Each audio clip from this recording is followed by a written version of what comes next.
we move through our lives and influence others and do advocacy. So, what I try to emphasize also within the Jane frame is if we harm others, we harm ourselves. This is consistent with karma, right? Like you don't get away with hurting another without hurting yourself, since we're all connected. We Jains have a very specific, concrete, material understanding of karma as material particles that stick to the soul based on your actions, different than the Hindus and the Buddhists. You don't have to believe in that to understand that if you harm others, you harm yourself. And a healthy diet for all, humans, animals, and the earth is critical to mitigating climate change. Veganism matters because dairy means suffering for cows. Cheese carries one of the highest carbon footprints of any food. Dr. Clapper showed that too. To keep ourselves mentally healthy, so we cultivate inner peace and stability in order to advocate without burnout, I'm going to just go over a few of these values that are shared with the sister Dharma traditions, Hinduism and Buddhism. Despite some differences in philosophy and practice. So Maitri is loving kindness. Buddhists have a really beautiful loving kindness meditation that I also had incorporated into yoga. And I think it's a wonderful way to cultivate love for oneself. Keep practicing that so that we can extend that feeling of wanting all the good things in life, not only to ourselves, people we love, to people that are neutral to us, to people that may cause us trouble. And it is hard to go to that outer circle, and we don't start there. Like we don't start with 100-pound weights. We start light and we build up. Karuna is compassion. That was kind of like an easy one intuitively to understand. Compassion to ourselves, compassion to others, compassion to animals. Why would we harm a being for whom we have compassion?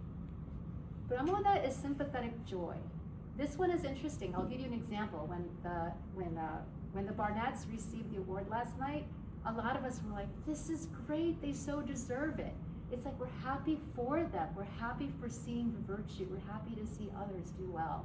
When we do that, we're reinforcing the goodness in us that identifies with them. This is a key component of building our stability. Madhyastha is equanimity. This one is key when people don't listen to us, when people are mean to us, when people alienate us. This all happens, right? When we're in a minority. When people say, like my family said, don't associate with her because she's going to turn, your kid vegan or whatever. We have to maintain our equanimity. How do we do that? There's various strategies, but like even just recalling, this is an important value to practice so we don't get swayed by very natural emotions that will come up when we feel rejected, when we feel people aren't listening. So it's important to kind of cultivate these things, whatever language you use for them. So for me, future initiatives planting seeds for ourselves in the world include continuing to engage with Eco-Vegan Community of Jaina, which is a dedicated body to coordinate education, advocacy, and community support. Today they're having a call with Dharma Voices for Animals, so there's also some interfaith activities there. Partnering with like-minded organizations while understanding some challenges, because there's of course going to be differences. There's going to be the complications of recognizing intersectionality, like one of the organizations we're thinking about partnering with is not saying things regarding the Palestine-Israel conflict that some people in the committee are comfortable with, so it's really bringing up issues of like, what do we endorse, whose partnership do we want to cultivate, and then advocacy, like we actually wrote a Jain Declaration on the Climate Crisis in 2018. Many of the faith traditions had this. We were kind of late to the game. And now we're advocating to sign on to the Plant-Based Treaty, which would then commit Jain centers to serving vegan food. Just like now, they serve Jain food, even though most Jains at home might not be root-free. And so, a proposal for tuning into our motivations. In the Jain tradition, we have a certain language, and you'll have your own language in your own traditions. In our tradition, a lot of the Dharma traditions, it might be ahimsa, aparigraha, asteya. Health gives us the evidence, but underneath both is something simpler and harder to argue with. Every being's life is bound up with every other's. When we ask, what is our motivation for how to eat? The honest answer is rarely just one thing.